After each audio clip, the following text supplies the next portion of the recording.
That's how I killed all the dinosaurs. Oh, they did, right. Later? No, I was going Whenever you're ready. All right. Wow, 6 o'clock on the nose. Let's go. Let us call the meeting to order at 6 PM. Nice round number. We'll start out with a citizen's comments. I see we have a citizen. Does our citizen have any comments? No. No? Thank you. Thank All you. right, you're welcome. We just thought we'd make sure. Okay, moving on to agenda items. Item 1, consider approving minutes from the August 13th, 2025 meeting and take appropriate action. Has everyone had a chance to review the minutes? That's perfectly taken minutes, More or less. more or less. Muscle minnows. Muscle manuals. Okay, any, do we have a move to approve the minutes as presented? A motion, I should say. No motions? All right, I'll put the motion. Do we have a second? I can't vote, but I second Let's see. Oh, okay, all right. There, we've got the second. Okay, all in favor? Any opposed? All right, motion passes. All right, now everybody's favorite, receive staff updates on sustainability initiatives.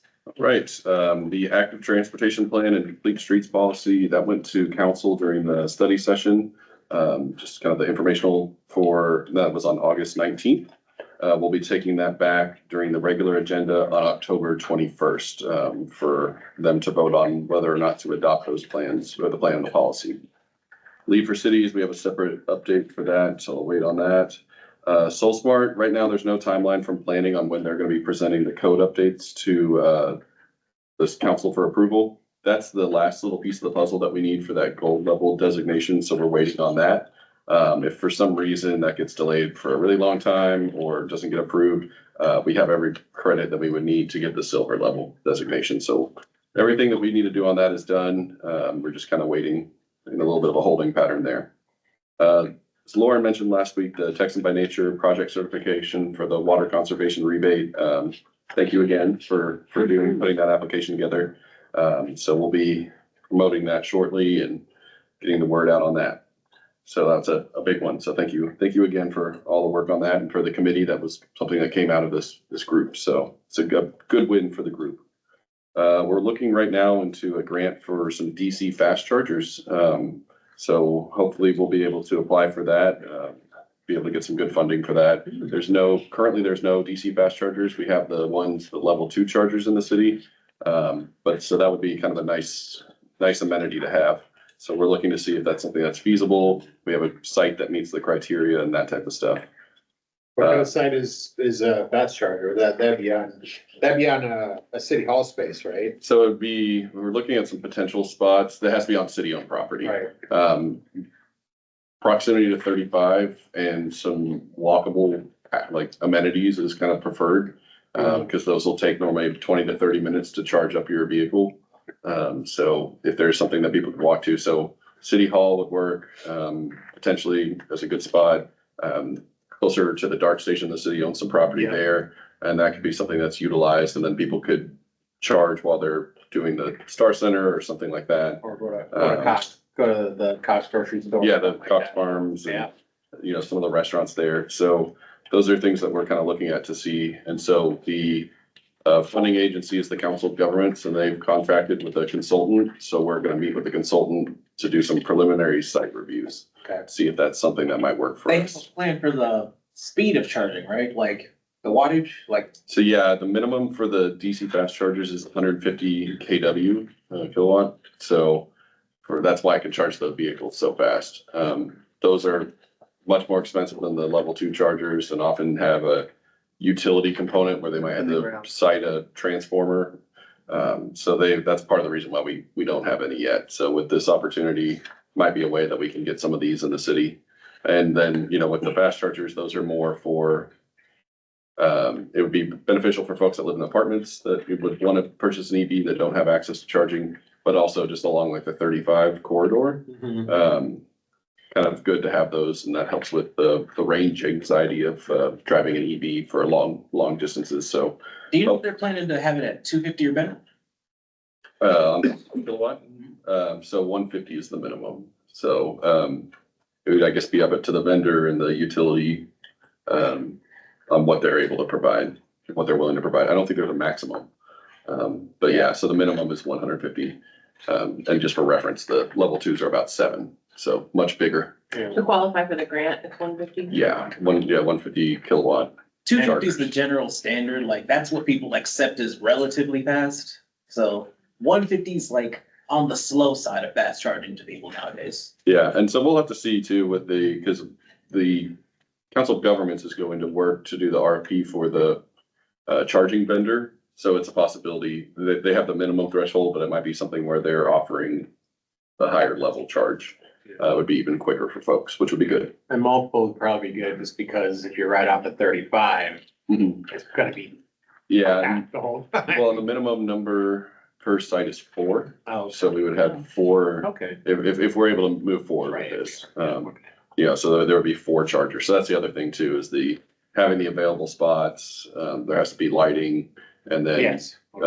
accessibility standards. So realistically, it's not just for, putting a charger on 4, separate spots. We do have to do some reconfiguration with the striping and make sure that we have, just based on the accessibility standards. So it might take up 5 spots or something like that. Okay. So I'll keep you guys updated if that's something that we're able to apply for. What kind of pricing are we looking at? So it is a 80% federal match. So the city has to pay 80% and then is immediately going to be reimbursed after the project's done. The charging station vendor is the other 20%. So they are paying the non-federal share. And then they will basically recoup the revenue through the operations, charging the fee to use the charger. So it's a good opportunity for us because it won't really, there's an initial out of pocket, but it's reimbursed. And then we would have a small share, I believe 20% of the operations and maintenance costs. Is there some penalty for people who leave their car there for an hour, 2 hour, 3 hour, 5 hours? I'm sure there would be. We have something similar in place for our level 2 chargers. So once a car is fully charged, if through the app or whatever, they'll get a notification. If they leave their car there for, I believe it's an hour, they start accruing a fee every hour. And that's just to incentivize folks to move along with the fast chargers, because those are going to be kind of high value for people to come in and use. Right. So probably more of a revenue stream than our level 2s. They're going to probably have something in there to prevent someone from just parking in there, taking up the charger for the whole day or something like that. Yeah, I would almost say an hour is too long of a grace period for the level 3s. Probably so. So I'm sure, and that's something that we would work if we go after the grant and get awarded with the charging station vendor to kind of come up with those parameters. Cool, thank you. So, the water rebates, we're up to 117 toilet replacements, 14 irrigation checkup applications have been approved. We really didn't get too many of those over the summer, so I believe in the next fiscal year, so starting in October, we're gonna increase that rebate amount from 50 to 75 and hope that maybe incentivizes more people to take advantage of that program. But it's good to have, we have to file water conservation reports with the state. That's something that we highlight, that we offer this program to residents. So definitely want that to continue and want more people to take advantage of that. So we've done a fair amount of marketing for that, but hopefully by increasing that rebate threshold for the irrigation, we'll get that to continue. On the smart meters, they've been doing internal tests on those since July. So July and August, they're working out the billing errors prior to the customer portal launch. So making sure everything's good, so no one gets overcharged, undercharged. On the smart meters, those were, hopefully that portal was going to come online in October. It's going to be later in the year, just so they can make sure that everything with the billing is set up. And our next meeting is October the 8th. Anyone have any questions for Alex before we move on? Okay, next item, C3, discuss fall event participation. All right, so this one's also me. On the table when you guys got here is the volunteer kind of release form. HR is doing a new one, so even if you filled out one in the past, go ahead and fill it out while we're here today. And that's just for if you want to volunteer at some of the outside events. So tabling events, the tree giveaway. I just need to make sure that we have that on file. And then we've talked about some of the upcoming events. I sent out an email between the meetings and I know some of you guys responded, but the Compost 101 workshop, that's gonna be this Saturday. Half of it will be at the community garden. We'll take a small break and let people get over to Dallas College to the meeting room for the kind of the classroom session of that. So that's gonna be this Saturday morning. Coming up too, for Public Works, we've got our household hazardous waste event. That's gonna be on the 27th of September. The shredding and electronics recycling event is going to be on October 25th. And then the tree giveaway event is going to be on November the 8th. On the tree giveaway event, we're going to launch the registration a month prior, so on October the 8th. So I believe that'll be the same day that we meet. That's gonna launch at noon. So if you want to register to get a free tree, log on right at noon because they go pretty quick. And then for the tree giveaway, I have Lauren, Val, and Lisa, and Suzette, sorry, I didn't write yours down, that are able to volunteer for that. If anyone else is, please let me know. And then we've talked about tabling opportunities coming up. There is the Haunts and Houses event. That's gonna be on Thursday, October 16th. That one is from 4 to 6. I have Lisa signed up and Lauren as a maybe. I'll be on site with that one too. Public Works will be there with some of the vehicles. They're gonna do the touch a truck. So there's gonna be some kind of built-in activities for the kids. That's a shorter event, so it's only 2 hours. So that might be a little bit better for the group if we're looking at tabling. We've got some giveaways for the kids. They're gonna provide candy so we can get that out. There is also Holiday in the Park on Saturday, the 25th. That's a longer event. That's from 5 to 10 PM. So I've got Lauren, Suzette, and Lisa who have marked that they're willing to work that one. We probably want to have at least 1 or 2 more people so we can break that up into shifts. And if we just want to do one of those, that's fine. There's no obligation to do both. What day did you just, was that? For Holiday in the Park, it's Saturday, October 25th. I could probably, Holiday in the park. Halloween in the park, I'm That's what I sorry. say, that, what are they gonna call I that? know, I'm missing the stores putting Christmas stuff up in October, sorry. were you Costco? Right, exactly. What's the difference between the events? So The Haunts and Houses is like a, it's more kid focused, although I think Halloween in the Park kind of ends up being that way as well. So, but Haunts and Houses just being during the day. And then our Department of Public Works would bring the trucks out and different stuff like that. So, that might just be the easier one to do a fall event. We've got the seed packets, like I said, we've got the candy and we got some other giveaways. And that'll so be, they're right- doing the candy at the Haunts and Houses and not at the, I think they're doing it at both. okay. So they give a Whatever. lot of sugar No, and farm free- Whatever, I'll be available for either one, that doesn't Okay. really matter. How many people are signed up for the compost? Compost right now, we have 10, so a little bit less participation than last year. We were kind of low and we had them put it back out in the newsletter and try to get more people, so we got us up to about 10. So maybe we'll have a couple more trickle in. It might just be a little bit smaller of a group. Last year was a pretty good size. Yeah, we had about Yeah, there were 17. some walk up Yeah. So. that came, What's the so, upper limit? 25 was our Oh. cap. yeah. So we got close to the cap last year and then we had some no-shows, but Have we looked into getting like, doing a rain barrel one, since rain barrels are allowed? we have not looked at doing a rain barrel, but I can put that on the list of like promotion. I know we talked about trying to get some compost bins for like a raffle too. So budget starts up October 1, so I'll start looking at restocking our giveaways on that. Should we look at doing a rain barrel event? Like a class on a rain barrel. That maybe is a good idea. I mean, if we're seeing a little bit of diminished interest in the compost, maybe we change up the topics on, say, like a water conservation. Fall, do one, the spring, That's- we do another. Honestly, probably maybe even like in, well, like, yeah, March, since rainy seasons, April and May. Just start telling people, hey, you tired of your yard flooding all the time? This could help. They get these 50 gallons off the yard, 100 gallons if you have a couple, Yeah. Maybe we can have someone show how to, do the series and mosquito abatement and everything like that. So just kind of the things that people wonder about rain barrels. Master gardeners or something like that, come and do it for free, do the Yeah, class. and I've actually reached out to the master gardeners because they have speakers and I've not been successful in getting contact Anyone back. to come? Well, I just getting a contact back to kind of see what they have offered. They have something on their website, but I can re-follow up because that might be If they're required to do like community. the service hours. Yeah. And that's Like the, educational stuff.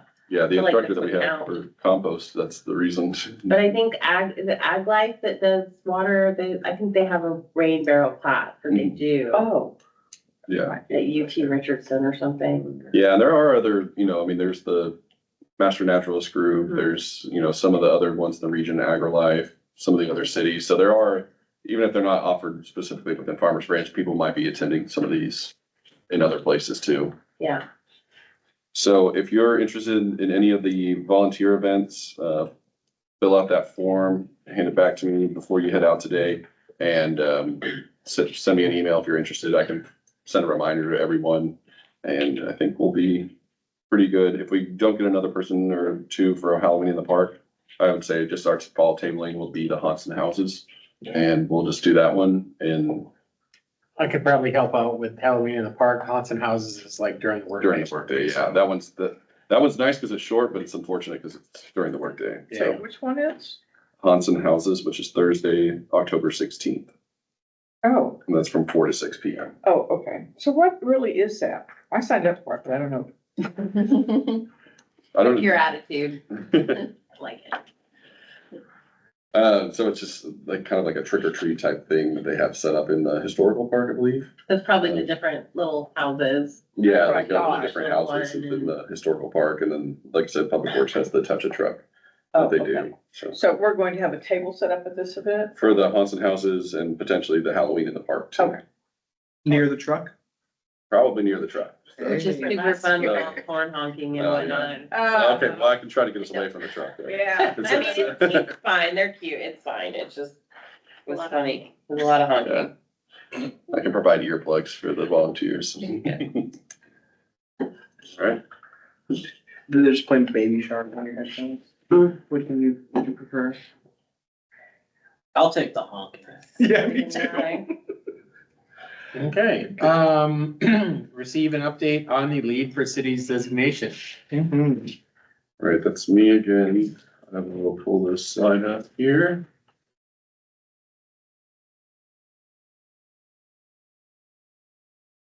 This one will be really quick. Was there? It was just there. Let's try that again. Maybe unplug it and plug it back. Then everybody's like, oh wow, some type of dessert.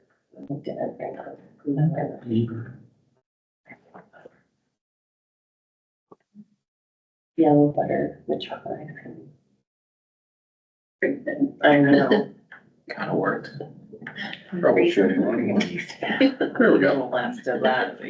Well, that's the reason why I All right, All right, so lead for cities, as you guys know, that's the large designation, that we've been working on for the city. It covers quite a bit of, different aspects of the city. So we originally kind of talked about this going back to last year. In March, we were accepted into a national cohort, so cities from around the country, to kind of get some of the free help to help certify this program through the U.S. Green Building Council. So as far as Texas cities right now, it's us, and then I guess Harris County, so it's cities and counties. City of Carrollton was certified as gold earlier this year, so they've gone through it. They were nice enough to provide some help for me when I had some questions, and same with City of Plano. They are applying, so I'm not quite sure where they've scored. But so we have submitted our preliminary application. I did that on the 22nd of August. So all the information, all the documentation that, meets these credit requirements, it's a lot. But we got it in.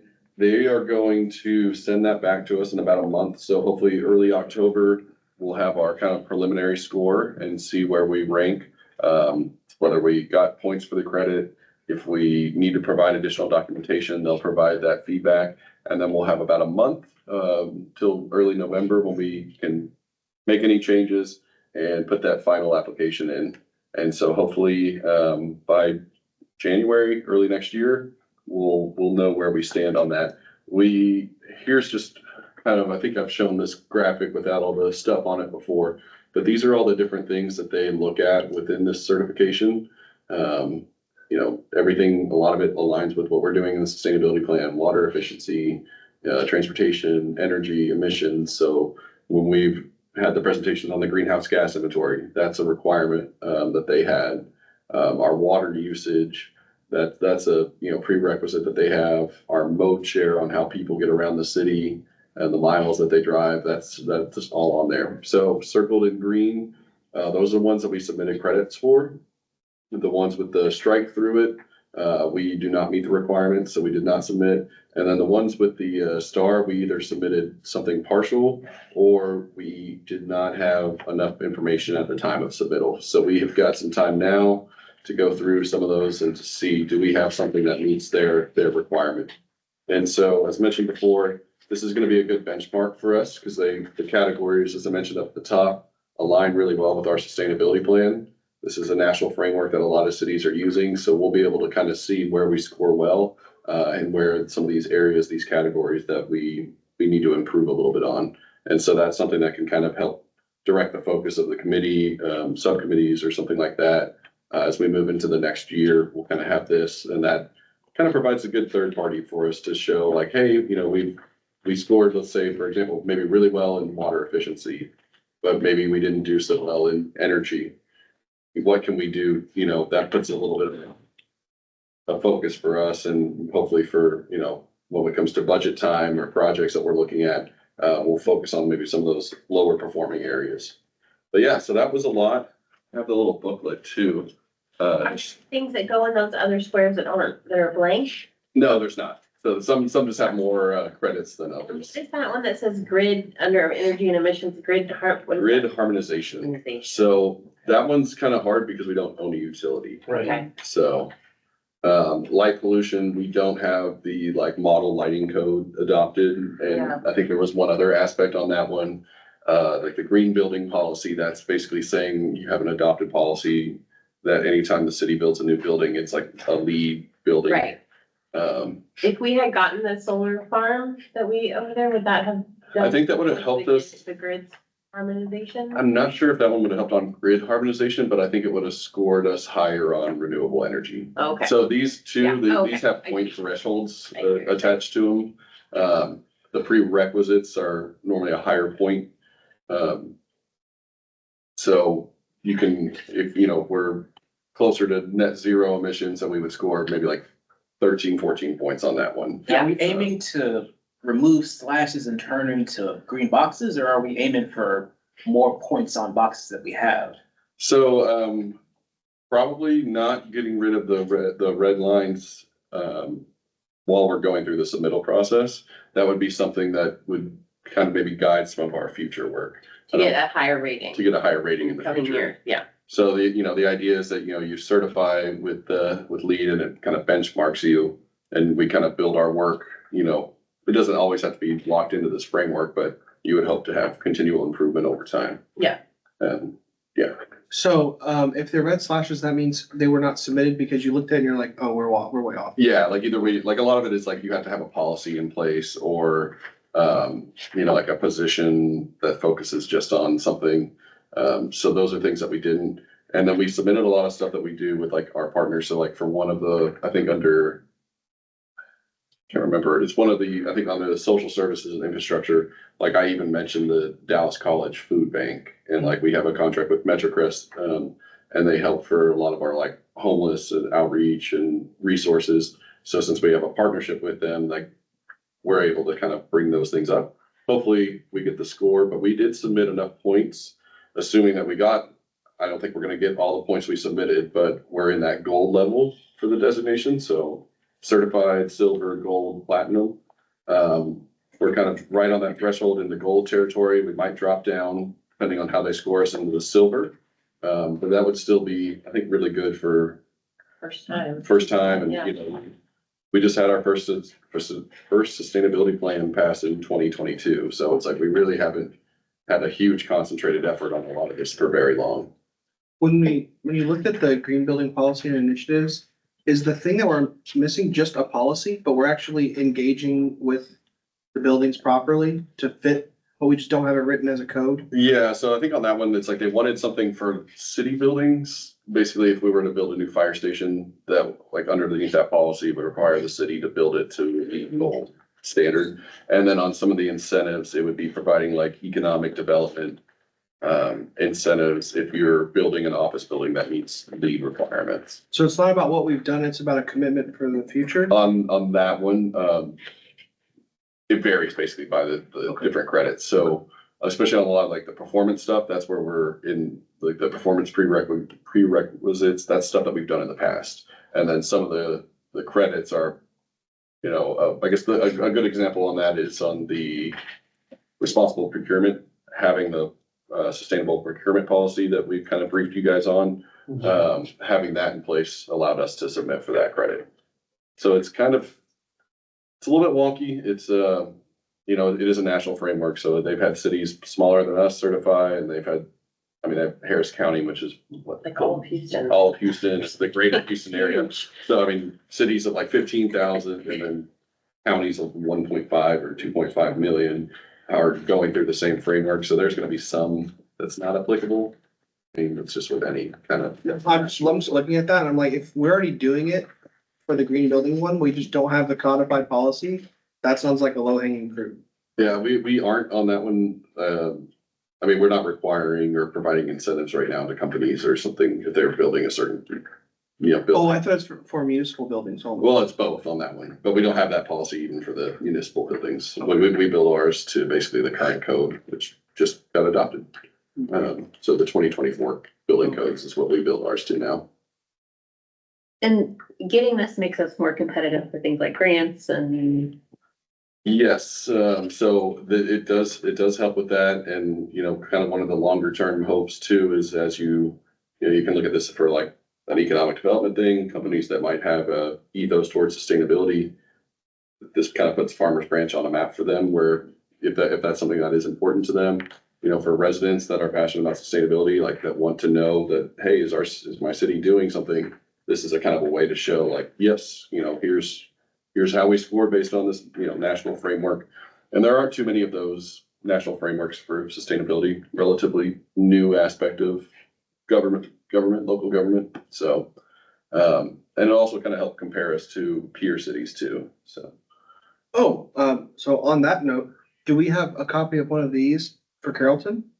Of how their So- breaks down? On their website, I don't know if they break it down per credit, but it shows like what they scored. So I think they got 60 some odd credits to get the gold designation. So that's something that we can kind of look at too. Okay, cool. I think we want to start getting competitive with our neighbors. Of course. Hey, and sometimes competition brings us all up. That's right. That's all I've got on that. So more to come. I guess just since it's been quiet, maybe hearing from me this summer, this is what I've been working on.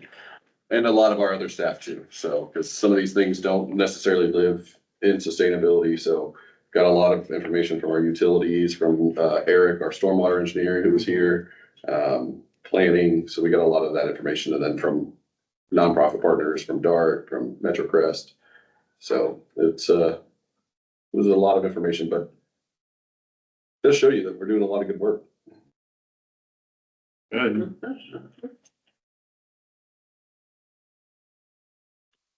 Okay, next up. C5, receive subcommittee updates. And we'll alphabetically start with Dalton Natural Environment. Yes, so, I was able to go to the study session where the active transportation was up for review. There was some good discussion, that was had. I think there's kind of the typical arguments, you know, we're a city built for cars, which to counter that, maybe we, you know, cities being designed exactly how it works as how it was designed, but maybe we should design it differently for humans and not for cars. So I think just kind of reframing some of those things. The other thing that was interesting that was brought up was, I think in the transportation plan, there's a lot about safety, and making different modes of transportation safe for everyone, particularly around schools. And so I think that maybe if we can highlight that with the committee, that this is one of the priority areas for the transportation plan is making sure kiddos are safe as they walk, to school. And then the last thing, there was just some usual, like changing language to say the city may do something rather than the city should do something, which fair. And then also, there was some discussion about who's gonna pay for this. So I think maybe just reminding the committee that, or the council, that they're not committing to funding anything, but they are committing to prioritizing things. And so it's more about making it priority rather than some discrete type of project. So that was my takeaway. Alex, I know you're there with the, Yeah, I mean, you covered a good chunk of it. We've made some minor changes to the complete streets policy that just kind of like Lauren mentioned, instead of putting the must or, requirements on the city, it's a little bit more open. But it still meets the intent of the policy. The regional kind of transportation council, like that's something that they want these cities to adopt. So we still meet those, even with those wording changes. The funding is always going to be a big one with any infrastructure. It is expensive. So, one of the things that we do call out in there and how, the projects are weighted does include outside funding sources. We've been able to use those in the past. We haven't been able to use other ones. So that was kind of brought up too. And then, just safety is I think the highest priority was brought up, and that was reflective of the community input going to our committee and the other committees in the city, the survey. So all of our projects, the highest weight, when we're, I guess, trying to prioritize, safety had the highest weighting. So I think that was 30% of basically the decision on each type of infrastructure project was weighted towards safety. Because that's a big one with pedestrian safety especially. and it goes the 21st. October 21st is the plan for it to go on the regular agenda. And do we have a feeling about how it's gonna go? I really don't make predictions on this, but I mean, I think that, we've done everything that we can on it. The community input, I think, is the largest part. And so trying to hear directly from residents. And we did a good job, I think, with the timing, having this doing the work on this right after the comprehensive plan was adopted. So it has a lot of those elements. So it kind of builds off the comp plan. So that's helpful. And then by having that plan in place, I think, and same with the complete streets policy, that will really help us for future funding. So for our transportation development credits and for grant funding. So that's, that's one of the points that we're trying to highlight. If you have a plan, people are more likely to give you outside money to implement it versus just, applying and having a rough idea. It's like the way that we structured the plan, it is really reflective of a lot of these grant rubrics. They want the community input, they want the priority on safety, connectivity, destinations, especially connections to public transit and other active transportation infrastructure to other cities.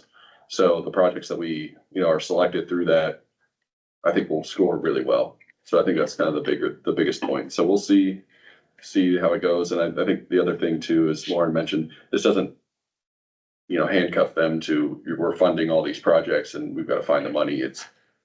Here's that list. So when we as staff bring a project or research a grant, we already know where we should be looking. Yeah. We don't have to start the process over. And I would add to, like, it's additive and not like subtractive. So it's like we're adding alternative options for people to travel. We're not like taking away all these, we're not taking away Josie and making it only for bicycles or tricycles or whatever. So, but that it's all about increasing options for people.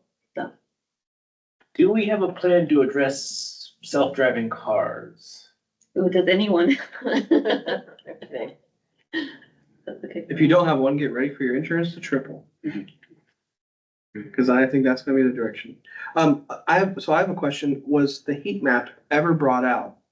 Was discussion about the heat map ever brought out? The heat map on are you talking like thermal or? When we're talking about walking, Yeah. where a city built for cars, all that, like, when we look at the heat map, it's very obvious where the hot spots are, Mhm. right? Yeah, and that was actually, I think, one of the first questions that they mentioned too is the in the summer months, it's maybe not a feasible thing. So what we did is, what's gonna go to council is gonna include basically all their questions that they asked. So if we made a change to the document, or if it was addressed in the document, then maybe they missed it, or, so we do have that. And so within the plan, it does address thermal comfort.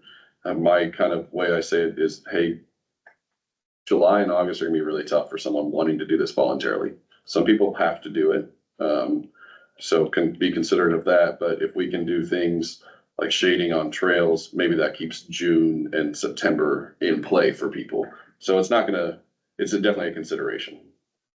And most of that would be like with sidewalk or trail shading. Mhm. I'm glad to hear that it was mentioned. Yeah. I mean, it's a good point. I mean, it's, if I rode my bike up here today, I would be quite sweaty and Suzette wouldn't want to sit next to me, so.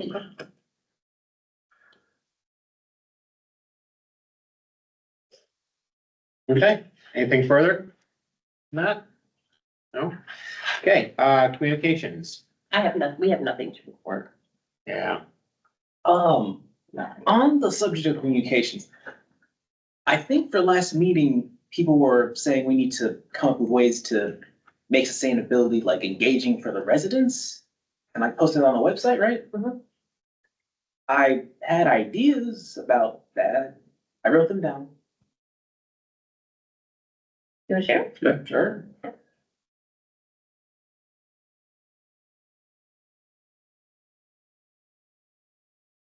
Did anyone watch Disney in the 2000s? Like with their kids or just as a kid? Anyone? Disney Channel games. Rings no bells, okay. What was it, Disney Channel? We were all born in the late 1900s. We were working for the mid 1900s. Okay, so for people my generation, in the summer months, Disney Channel had events with like celebrities on Disney shows that were like just fun summer activities and like weird stuff to like play between shows and whatnot, like commercials, but like not commercials. I was sort of inspired by that to have, this is a working name, Farmers Branch Neighborhood Sustainability Games. Basically, the plan would be to establish a portal for neighbors in certain zip codes or blocks in Farmers Branch to log their personal efforts and their area's overall efforts in hitting certain sustainability goals or deploying or purchasing renewable or sustainability items like planting trees, planting native vegetation, renewable energy generation or storage deployment, electrifying or having high efficiency home appliances like inductive stoves, heat pumps, LED bulbs, which a lot of people are probably already doing anyway, but residents and neighborhoods that make larger impacts, either relative to their area or in absolute terms, they could all be highlighted in a section that we would make maybe on the sustainability website. If permissible, the ones who make the biggest impacts can maybe win a prize and be featured as a winner or something on the site. If that's permissible, I don't know like how the prize thing would be okay, like in terms of like regulatory or like policy stuff, but if permissible. Also, if we do prizes, they wouldn't just be for the largest absolute impact, but also relative impact, and also have honorary mentions and other special recognitions. The results of all the efforts should be displayed. Oh, and noteworthy developments in the games themselves should be displayed somewhere on the sustainability website. I'm thinking a new tab, like on the homepage of the website, maybe. And we would establish the tab and like start keeping the page filled either once the games are relatively well established or immediately after the inception. Right, got that written down. I think we've kind of talked about something like highlighting different like projects before, like of an individual or a homeowner. I'm not quite sure how like the platform would look or what we'd be able to do on that. There is something that called, I mean, it's not as expansive as what you're talking about, but it's called Try Parking It. And it's like an app kind of thing that the Council of Governments does, trying to incent, like, so you basically, if you log that you took DART to work or whatever, then you get points and they have some prizes based on that. So I'll probably start with just like trying to see what their participation is, because that would hopefully give us an understanding on how much uptake we would think maybe residents would have to do that. Thank you for, What I liked best about what you said was showcasing people who had a really innovative strategy. Yeah. I think that totally deserves a tab on the page. Because if they have like xeriscaping, they're doing xeriscaping Yeah. in like a really nice way, and we just offer an example. Or maybe a couple words of what their hardest part was, or the Mhm. difficulty that they overcame. Didn't we talk about that? One of the We did. things, didn't yeah, we? Jasper, I think, brought that up last time. Yeah, but the whole point here is to try and gamify it and like get it like on the website and like display it and hopefully make a feedback loop with people who are just like, oh, they got to get their house or their neighborhood on the website. Maybe we could do something to try and also get on the website, and then it just becomes a feedback loop. How big of a section of housing are we talking about? I don't know, like blocks of neighborhoods, maybe big chunks that just are whole neighborhoods. The specifics elude me. I'm just thinking about like the framework that we would try and go by. Yeah, because I'm trying to think of like how to judge those kind of things. Yeah, I'm not quite sure exactly how to gamify it yet. If nothing else, just the inspiration model for your Yeah. neighbors is, I think, the most important thing. Let's just say that I've been interested in getting rain barrels, and then there's the rain barrels class. Okay, I attended the rain barrels class and now I have a series of rain barrels for watering my lawn, and now I only need to water once a week, or use it for the foundation watering or whatever, stuff like that of incentivizing people to participate in sustainability initiatives. So, like, anything we can do to do that is always a good idea. You could model this with, if we do, I'm just pulling up that rain barrel, if we do a rain barrel class, then show, or show on the website homes that have rain barrel success, or stories of how they Yeah. you know what I'm saying, do a theme, Mhm. I mean, I like the idea of like telling your story, like, and then maybe you do. yeah. Cause I'm more apt to do something if I hear it from like a neighbor or like Yeah, if I see a it. friend I or want something that like in that. my yard. But I like that if we do a neighborhood thing, if there's one person in that neighborhood who's really into one thing, they can support the whole neighborhood to encourage that behavior. So, it's very interesting.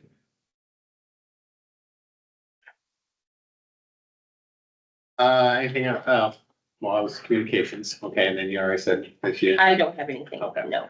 water, same deal. I don't know. Last time Al and I were trying to think of some new things for conservation, it's kind of tough, There's a water crisis. I read an article in the Dallas Morning News that the next time we have a drought, Dallas County is going to have a lot of problems with water.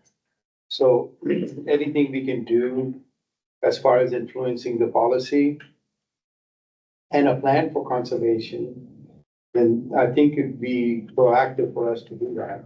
We've had a very mild summer this summer. Next summer, who knows? who knows? And we do have the drought contingency plan. I think, we had John Roach do the presentation on the water conservation plan and the drought contingency plan. So those are adopted policies. So if we do get into a drought level, we can, that gives the city the leverage to pull on restrictions or different things like that. Right. Is So there that- anything like proactive So, in place? I Should mean, be active. the education and then like our water conservation rebates are probably the proactive measures. And then you have that like drought contingency plan, that's the reactive measures. As far as, as far as once the meters and the app is up, I mean, I think that's something that once people can see how much water they're using, like possibly every day instead of the once a month, like, oh, my bill's high, then they think about it and then the next day it's not there. Okay, I paid it. And then, but with the app, you'll probably have alerts on it set for high usage. You can set daily limits, that kind of thing, encouraging people to get in that kind of mindset ahead of time is just what I'm thinking of as far as water usage. I mean, obviously on weekends you have dishwasher day and laundry day and everything that uses extra water. It's just a way to incentivize people to monitor it a little more closely. Well, what's the city's, like, self-restrictive? Well, we don't have one. We have a specific. No, I know, that's what kind of my point, it's like, what is Farmers Branch as a city doing in the leadership role of encouraging residents to be more mindful of water usage? I mean, we have Yeah. a lot of parks that have technically weeds for lawns that require a lot of water, keep them green. So is there any policy in place for the city that the city has to abide by? So not that I'm aware of. I mean, if we were to get into like the drought levels, like there would be things that would come up with the contingencies, the different, based on like the different levels of drought. As far as like kind of what the main things that the city is doing is like on the meter replacement side. So that helps with especially like the large meters, on leaks and different things, replacing that, and then just the water main repairs. Yeah. So those are sometimes like when they do one of those replacements, there's a crack there that who knows how many Sure. thousands of gallons are going out. So it's like that kind of larger stuff to hopefully, they call it the non-metered water loss. So that's like where the biggest kind of non-revenue. Yeah. So basically that's the big focus is driving that down. And then within the water conservation plan has kind of like the goal for gallons per capita per day. So we, for the longest time, had a downward trend coming off of COVID. We kind of went up. I'm not sure how much of that has to do with the census kind of numbers, but then I think we did start trending down again. It's definitely something to kind of keep in mind. I guess I'm just curious because if we get our customers in the city of Dallas, if they go under water restrictions, are they still required to deliver us with no restrictions, the unlimited amount of water that we want? Where did that man? that was That's right. here Yeah, talk to us? that's That's the impression I got. Which is really rough because, Lawsuits are funny things. there's no restriction. I just think it's really, like, I applaud all of the stuff that y'all have done for water conservation and the things that we've gotten through, but I just think it's a really tough sell to residents to be like, hey, watch every drop of water that you're using when they're watering the parks at 3:00 in the afternoon when it's 100 degrees outside. While it's raining. Right, or I've whatever. totally seen that. Like, it's just, I feel like we've kind of hit a wall on what we can ask residents to do. Is my thoughts on that. I feel like now's the time to be, like, trying to compel the leadership to have a more robust. And what was the reason for that? And there's no, like, let's say we have I think it's like right when I moved here, it was 2015, and that's when we got the entire month it rained in May, right when I moved here. But I guess pre-May 2015, we were, from what I heard, we were in drought conditions. But Farmers Branch is not required. Like, when Carrollton says you can only water twice a week, we don't have any of those kind of Right. restrictions. And the reason for that is because we're on Dallas's. There was a lawsuit many, many years ago, and that was one of the terms of settlements, is that we don't get We restricted. never, ever, ever get capped. Period. It's impossible. They'd be violating their. Well, I mean, that's what I'm saying, like, at some point, the city of Dallas's drought mitigation plan will impact us, Right. but Because they've got how But many, if you look at the growth of the county, it's phenomenal. And so people are not, people need to remember that there are services that go with that. Yeah. You know, People don't bring water with them, they don't bring they electricity don't bring with their them, water from nowhere. they don't, Right. so. But I think once they adopt the smart meters, leak detection will be a lot easier. Oh, yeah. So, But that's only if people participate with it, that, right? I mean, that's really just for people who are willing to engage with the app. Right. Like, I will never download it on my phone. well, then the bill would be paid by them too. So Well, right, but what I'm saying is that the people who are going to use it are probably the people who are already paying close attention. Like, that's the thing, that's really the challenge that we face. It's not the people like us that are sitting in this room that are already paying attention to their water conservation. It's people that aren't. Like, I don't use a lot of water. My water bill is always very low, so I'm not going to download an app on my phone and then check it every 3 days to see if I'm leaking water. Yes, I will end up getting a really big bill and being like, what the hell is this? And then have that situation happen. But I think there's more people like that than there are gonna be engaging with the app on the way that like maybe you it's will. not just an app, it's just a notification also in the app. People notify, whenever there's, No, I it's just- understand the how app it works. is- no, the app is just one part of it. But the notification comes from the city, so they have to, if the system is telling them there is The city is leak. required to Huh? notify people? it'll require. That's why they're that's why they're investing in the smart meter. Okay, and, on that note, I like that. Can we ask about water bills? Can we have a flag that says you never had a 15-minute interval with no water use in the last month? So, basically, Like I think, monitoring people's. I don't Well, know just if that, letting the person know, hey, you literally had water the entire 24 hours, 31 days in a row. I'm not sure if how proactive the city is gonna be on like monitoring the Yeah. bills. I'm not sure, I mean, ideally with the smart meters, that there will be some notifications sent to the city, but I don't know what the process will be on that. It's a revenue. But, yeah, that is true, but then I guess that's also a good point, kind of going back to the other thing is there's also an economic factor to this, that the price of water is going up. Yeah, So like what Dallas County or Dallas Water Utilities is charging us, eventually that gets passed on to y'all. So while water, might have been cheap for someone in the past, if they, higher rates, they might be more inclined to kind That's of true. look and That's fair. see, maybe I should swap out this toilet, or maybe I should have my irrigation checked, or tell my kids to take a shorter shower, or something like that. I mean, maybe, but not necessarily. Some people will just look at the higher rates and be like, instead of actually like trying to limit Inflation. water usage. Yeah, That's true. But I think if the smart meters are anything like the one I have, or I guess my father has, because I'm not there anymore, but on his house, he installed his own smart water meter just to have 15-minute interval, Mhm. just to see, do I actually have a leak or not? Because that's the only way you know, is if you have like 4 or 5 zeros in a row. Okay, we had an hour and 15 minutes with 0 water consumption. I know I don't have a leak. Phew.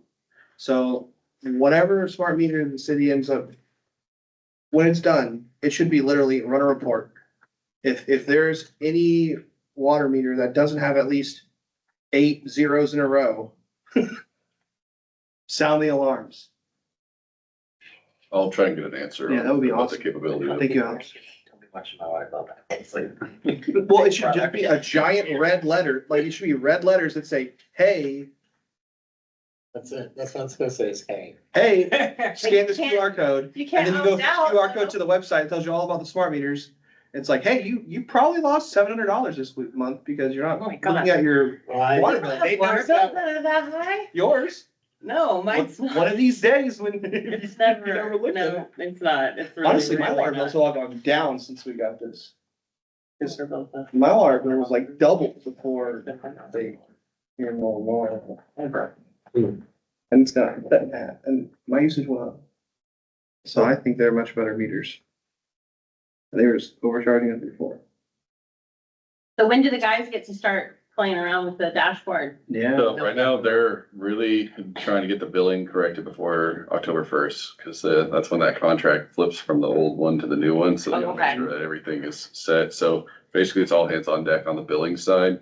Once they get that, making sure it's running smooth before it launches and we transition over, then they're gonna afterward. So hopefully, maybe like later this year, we'll have that portal. Hey, And then combine that with the education, so it's like, well, everyone might not use it, but if, a Yeah, I handful mean, a of lot of people people do, will. then, maybe that can drive a behavior change, and it's not gonna solve all the water issues, but Me and Al can do a buddy comedy video of it or something like that. I like that. Wow, no way.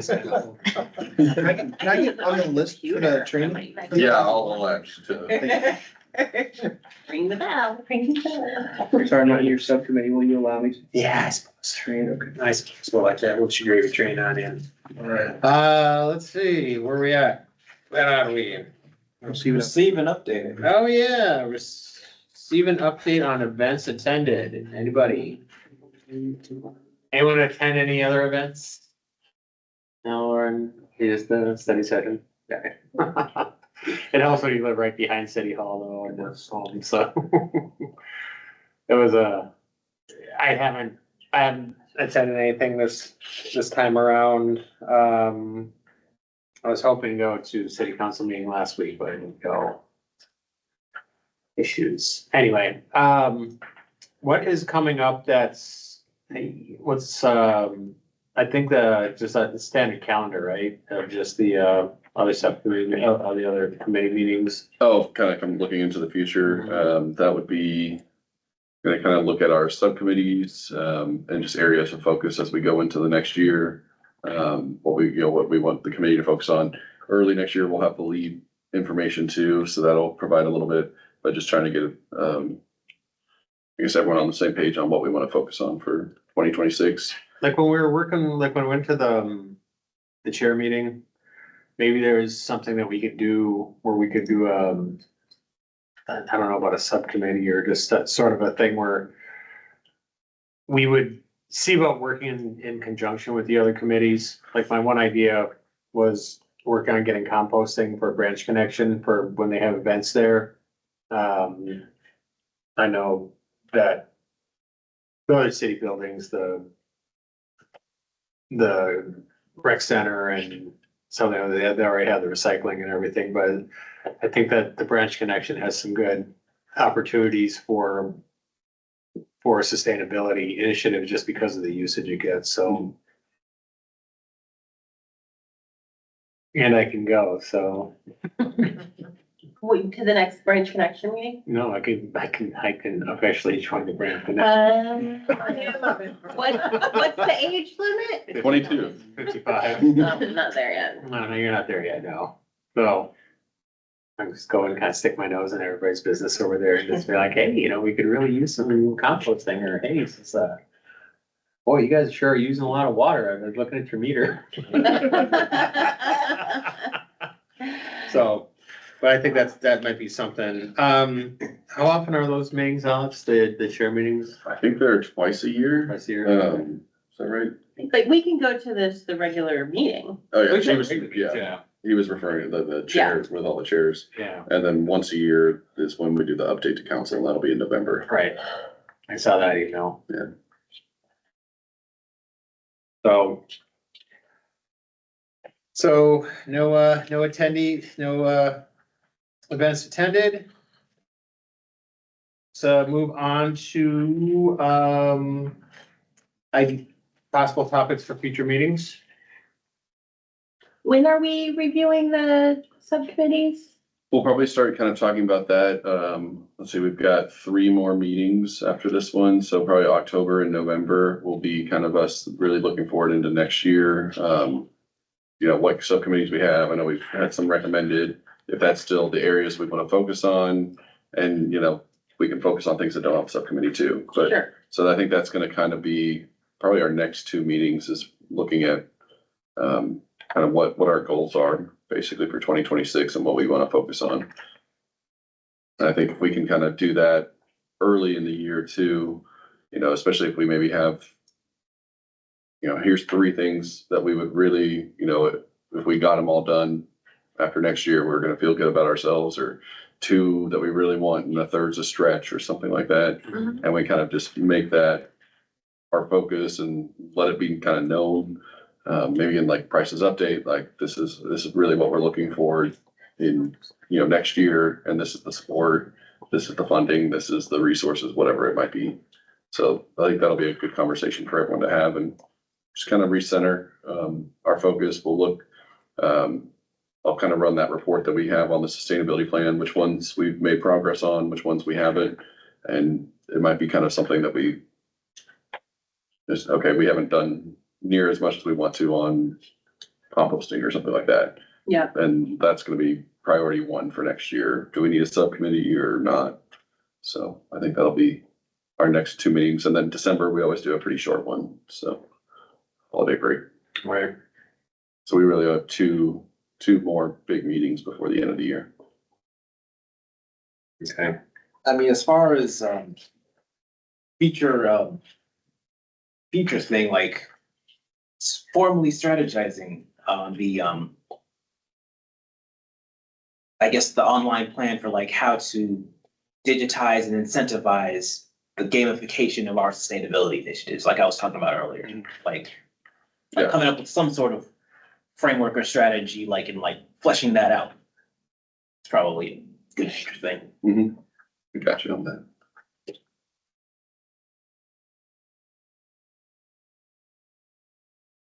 Any other potential topics? All right, seeing none, I suppose we can go ahead and adjourn. The motion to adjourn? Motion to adjourn? Huh? Yeah, here we go. Actually, technically not. Oh, can Oh, you can't even make a motion? I know. Oh, sorry, buddy. Sorry. Phone, man, next time. David, I'll vote aye. mention, We'll go with Al then. I'll second. Second, Suzette? All in favor? Aye. Any opposed? Nope. Okay, meeting adjourned. 7:02. Yeah, thank you for that. You're welcome. Here's the Be one more person to be absent. One more. Oh, I thought I said, no. second or something. Saved over the. What you need that? Yeah, she- Observe. I know. Here's, Did you need to have them? Yeah, thank you. I have a pass. here's. What I have. I do not need a